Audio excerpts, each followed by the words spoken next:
So, I want to talk about you some, man, because we're running out of time here. So I wanted to get to the interview portion for a little bit.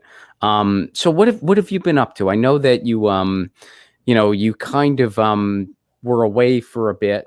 I don't know what all you want to share or not share. I don't want to, but Yeah, let's talk about it. no, I'd love to, but I do like how diplomatically you're like, you were away for a bit. You well, know I what I didn't mean? know. I mean, I didn't know like what No, of like I mean, course. I know you said like, well, I'm an open book, but I kind of want you to share what you want to share. And Of course, dude. Of course.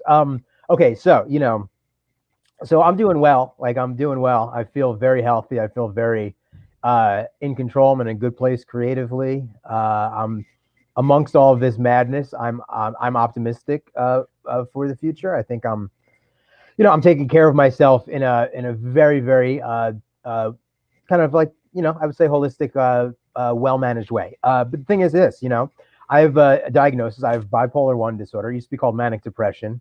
Sounded a lot cooler, but they changed it. but wait, why did they change it? Just like a DSM, like they just change it or Yeah, they got to okay, change it. I all don't right, know. They changed all it. right, I don't actually know why. Maybe they thought that it was more accurate sounding, but I don't think it is because like manic dash depression, it sort of implies more of an entire mood spectrum. Bipolar just is like two extremes, but whatever. But anyway, I okay, have what's called bipolar 1 disorder. It's a mood disorder where there can be these, revved up, exuberant, kind of like highly elated moods where one's mind is moving very quickly, and there's a lot of thoughts there and stuff like that. And for a while, it can be in this range called hypomania, where it can be actually advantageous, where there is a lot of kind of creativity happening, there's a lot of intuition, but it can be very scattered, where it's hard to actually complete things, like complete ideas or projects and stuff like that.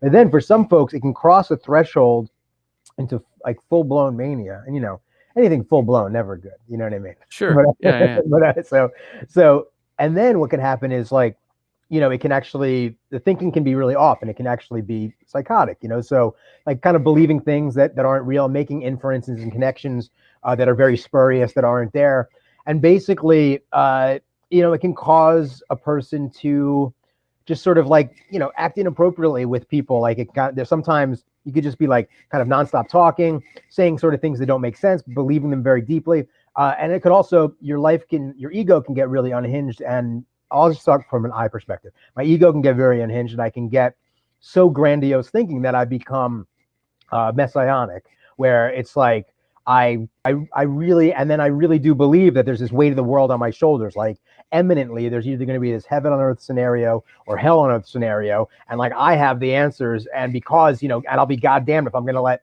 hell on earth happen, under my watch.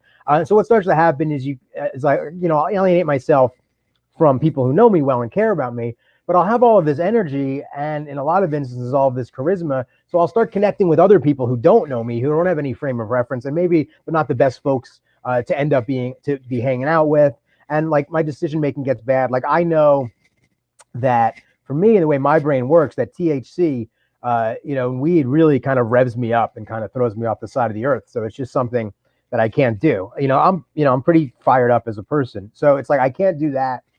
And I never want to do that. But when I start getting manic, for something clicks in my judgment or my brain where I just crave it. I just crave THC. sure. I'm just like kind of like directing my entire life around that. So basically, I've had these manic episodes. I've ended up in and out of jail. I've ended up in and out of hospitals and stuff like that. And basically, it's the kind of what goes up must come down sort of thing. So it's like after like a manic episode, then as equally high as I've been, I'll be as equally low. So I've also experienced those deep, sustained clinical depressions, and that type of pain. It's kind of pain in a different way, because when I'm manic, it's not just like fun and games. It can be very scary and emotionally overwhelming, and at times exhilarating. And the depression thing is very very difficult to process and deal with, and then figure out.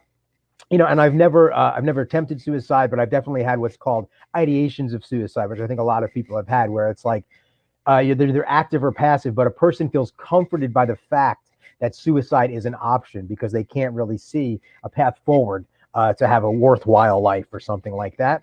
And that actually is a thing when people are depressed, that people could realize that these suicidal ideations are part of the symptom of being depressed, where it's actually convincing your brain is convincing you that committing suicide is a comforting thing to do. And if you can realize that that's a symptom and it'll pass, maybe that can keep you from acting on that thing. So I think that's important. But basically, after that, it's the sort of thing where I have to figure out and find the will and the fortitude to kind of claw myself out of it. And a lot of times, it has to do with exercise. Exercise really, I know it's silly as platitudinal as it might sound, exercise is just as helpful and important as medication. Medication is not for everybody. For me, it's part of the picture. Another part of it, for me, yoga, meditation, all those things, healthy diet, low inflammation diet. The way that I do it, over 2 years, I've been like, whole food, plant-based, vegan. I'm not saying that's for everybody, but for me, it works. And then also, in addition to that, for me, Ron, like having the creative outlet of doing comedy has always been the thing that has allowed my sort of sense of self to return and some sort of sense of confidence and joy in my life to return, has been finding the courage to get back and do stand-up. So doubling back to why I went away and why I left Redacted Tonight, which I was on, from the beginning, from May 2014 we started. I left around February, March 2019, because you know how the old saying goes, like, have a manic episode and take an extended leave of absence from work once, shame on me. Have a manic episode and take an extended leave of absence from work twice, even more shame on me. I'm supposed to make you laugh, but that's fine. But yeah, so it's the sort of thing now. I've realized that, I was bummed out to leave on the show on those terms, and it was like management stood behind me for a long time. Lee's stood behind me the whole time. We're still incredibly close, and dear friends. And it's the sort of thing where it's like, for a while I was like, oh, this is awful. Like I worked so hard for this opportunity. It's a dream gig for me in a lot of ways because, we're covering these anti-corporate stories, and it's like, wow, this is like, I've always been into this stuff. But it's also the sort of thing where, the job for me for 5 years, it was incredibly stressful, and it was draining, and it was hard to just focus on that stuff all the time. And I always knew that something I wanted to do was use comedy to destigmatize mental illness, to destigmatize mental health issues. And I really have now, I've jumped into that in a way that I'm proud of, in terms of a lot of the stand-up that I have been crafting that's on hold right now has been really a lot, just all about that stuff, which I find rewarding to figure out how to make funny in an honest way. And the podcast that I do now called Take Your Pill Psychopath, basically it's, it uses comedy to destigmatize mental health issues. The log line is exploiting mental health for personal profit, trademark, but that's just kind of funny. But so I have, I do that, and that is funny. Like trademark, I have to trademark that because someone's going to steal it. But so I do that, and then I have folks on, and people, I'll talk about my stuff, they'll talk about their shit, and I do actually think that is a privilege I have. Like, that's actually a privilege I have, where I can talk about that stuff as a straight white dude, where there's so much stigma around it, but I can do it. And that actually is how I use white privilege. I think so many people with white privilege, they just get like parallels with white guilt, or they have white saviorism or whatever. I think people are trying to figure it out. Anyway, that's one of the things that I do. And I think that the more and more we talk about this, it's one of these last dominoes that really needs to fall around stigmatized stuff. And I think it's happening, but I want to be part of that. And I think Americans, that we're taking our mental wellness and our physical wellness into our own hands, because we realize that these institutions, they're not going to fucking be there for us. They're fucking corporate entities. So I think we all actually need to work together to do this. That's why, you're saying direct action is where it's at. I agree. I think that this qualifies under direct action, is what I'm doing, but also mutual aid, this mutual aid revolution that is happening. That to me is so fucking exciting. Well, wait, let's go there last. Let's go there last, because I want to, I remember when, when we first became friends, like you reached out to me or I reached out to you, and it's like, obviously we had a lot of mutuals, like Lee and I are buddies, and you were like, yeah, man, I'm on Lee's show and you're on Jimmy's show. And I remember, we would talk about comedy, we would talk about ideas, we would talk about shows.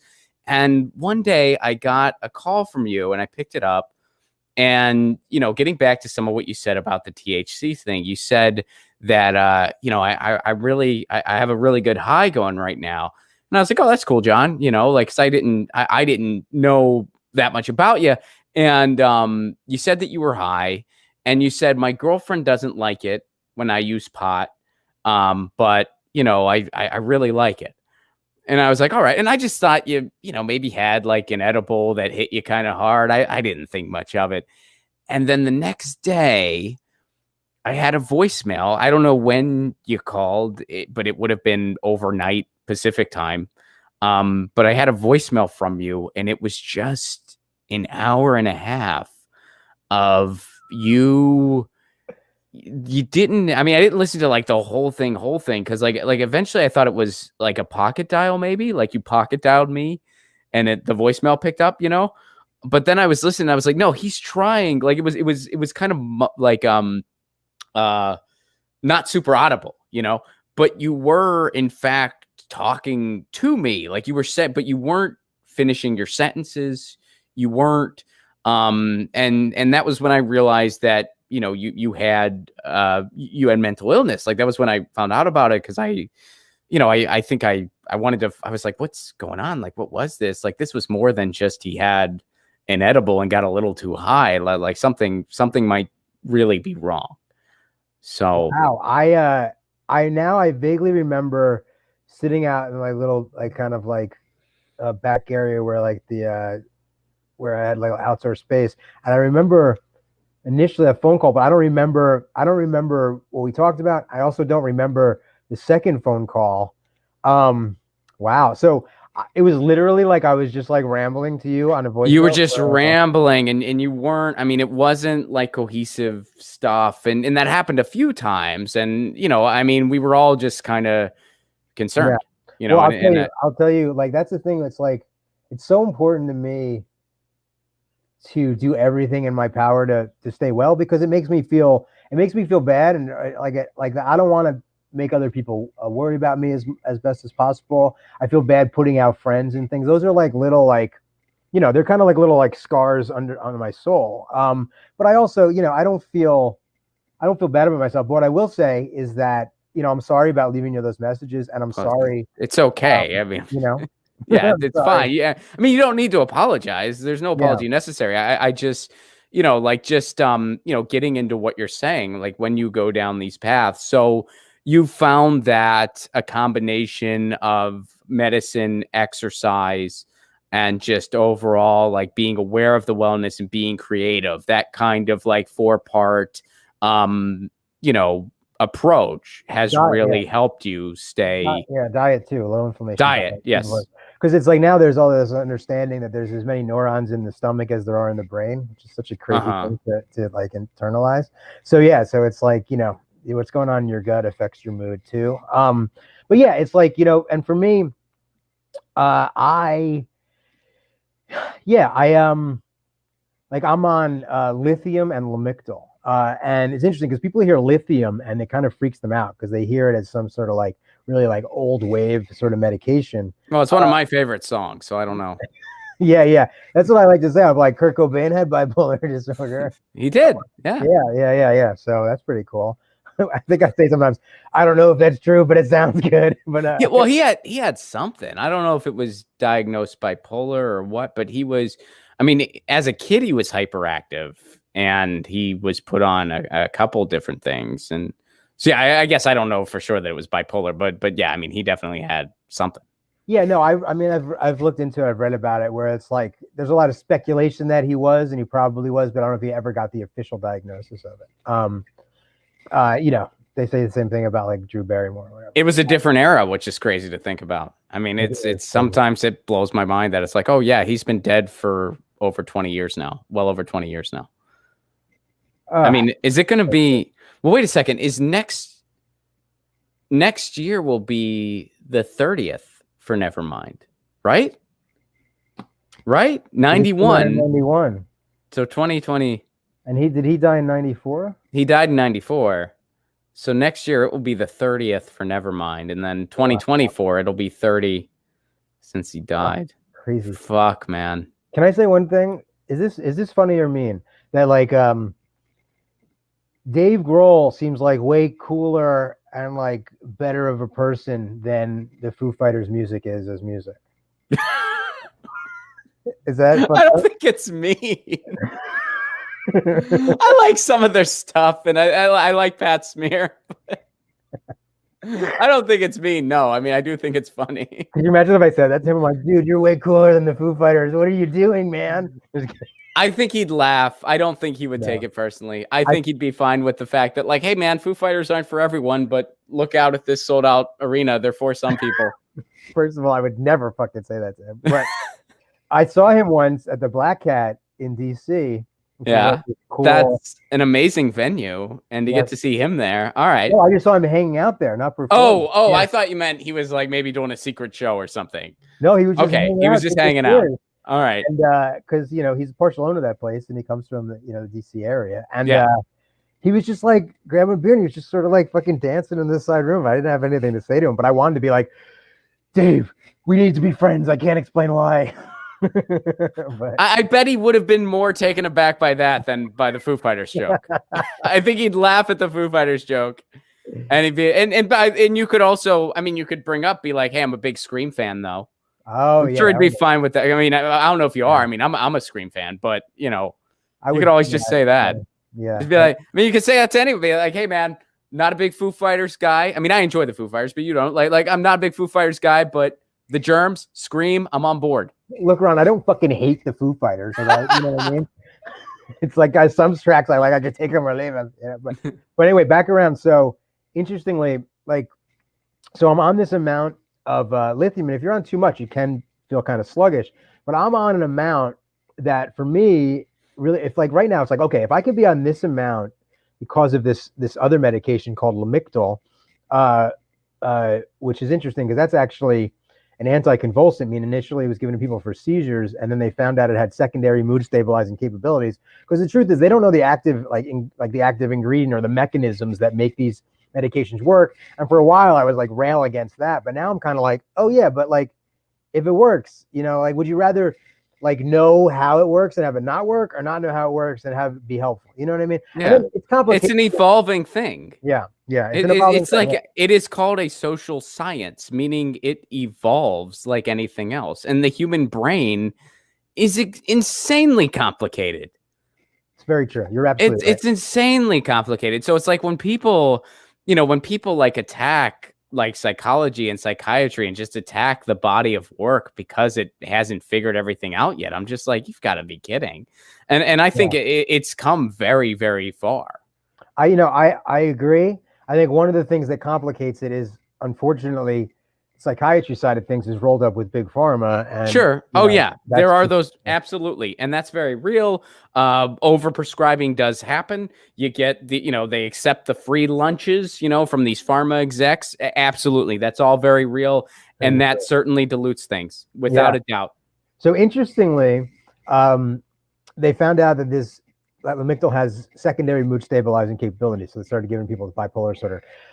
Turns out people that have bipolar 2 disorder, which is more of the depressions, and then followed by hypomania, like a mania light thing, some of those folks manage well just being on Lamictal. Oftentimes, you don't want to give somebody that's bipolar a traditional antidepressant because it can flip them into the mania. So they're on beyond like Lamictal. I've tried at times to just be on Lamictal, but it doesn't work as well to control against manias. But because I'm on Lamictal, it's allowed my psychiatrist to kind of like put me on a dose of lithium that is the lower end of it, still like being enough in my, enough percentage in my bloodstream to kind of like, calm me at the edges. So I can, and so that's just part of it though. You know what I mean? It's like a lot of the doctors still, sometimes, unfortunately, they'll just give the medication first, which sometimes that needs to be in place to get things going. But all these other aspects, these are things that everybody should be doing, especially with how fucked up our country is and how just damaging the corporate state is to us and how fucking confused we are because of it. It's like, it's a Herculean task to push through all of these layers of this shit. And you also have to have a lot of free fucking time. So it's the sort of thing where it's like, for me, doing something like yoga, I love it. So I do it now. I'm like every day, hour yoga guy. And then right after that, I do my, whatever I'm feeling, 10 to 20 minutes meditation, and I get going with my day. And it's a sort That's of awesome. Yeah. And I mean, you're more disciplined than I've tried yoga over the quarantine. That was like my get go because my wife's really into it, And so I'm like, okay, I couldn't do it. I feel like it's just, and this is not a bash on yoga at all. Like, I know it's celebrated by so many people, but like, to me, it was just like, you're just trying to like put your body into punctuation and holding it for like a really long time. I just couldn't do it. I was gonna be like, here's some rain noises, make yourself a question mark. And I'm like, I'm not connecting with this the way people do. That is such a shitty way to look at yoga, dude. I'm trying. No, I like that you're trying. It's weird. There's this weird, like, I'm not saying that you subscribe to this, but there's this weird perception still in America that like yoga's for women or something like that. Is the one thing you hear? Yoga's for everybody. No, yeah. I don't hear any of that. But yeah, no, I just tried and I just couldn't do it. Well, this is the thing. It's like people and other people say like, oh, I'm not flexible, I can't do yoga. It's like, well, that's why you do it. And it's the sort of thing where I'm not like good at it. You know what I mean? I would say I'm not terrible at it, but there's shit I can't do. Like my nemesis is crow pose. Like I can't do fucking crow pose, dog. Is that the exclamation point one, or which one's that? That's the one where you're on your hands.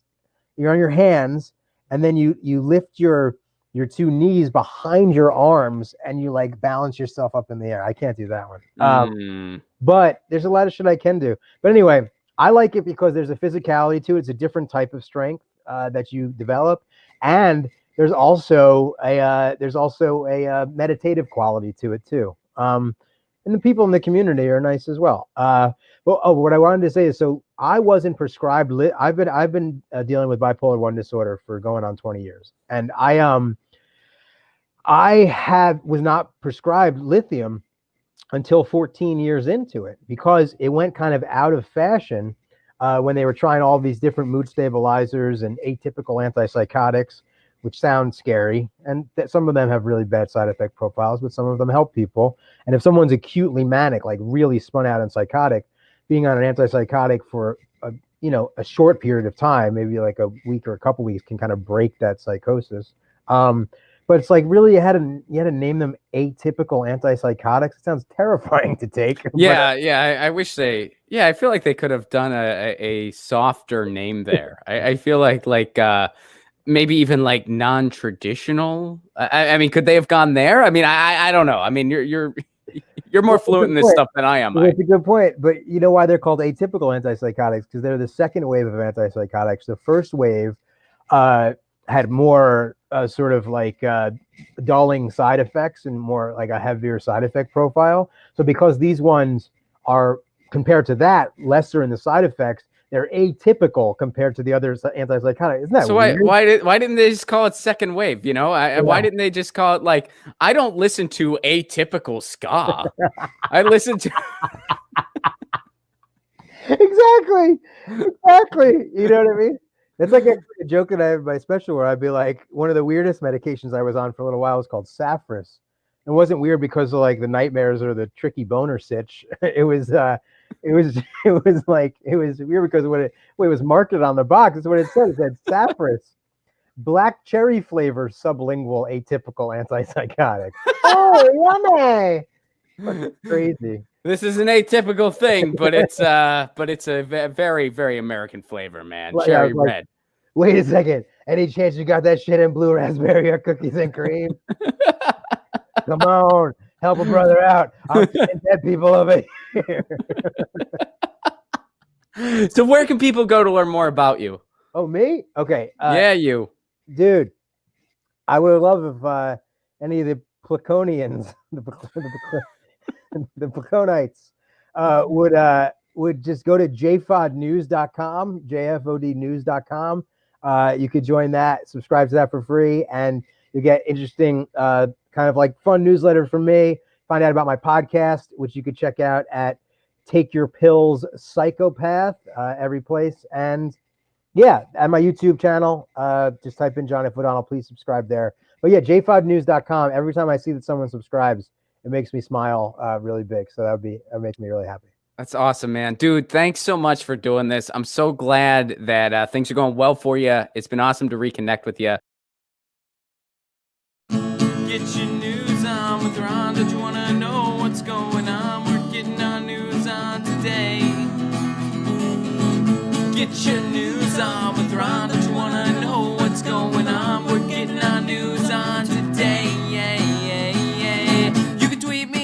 article at Ron Placone. We'll go through it together and make it our own. Get your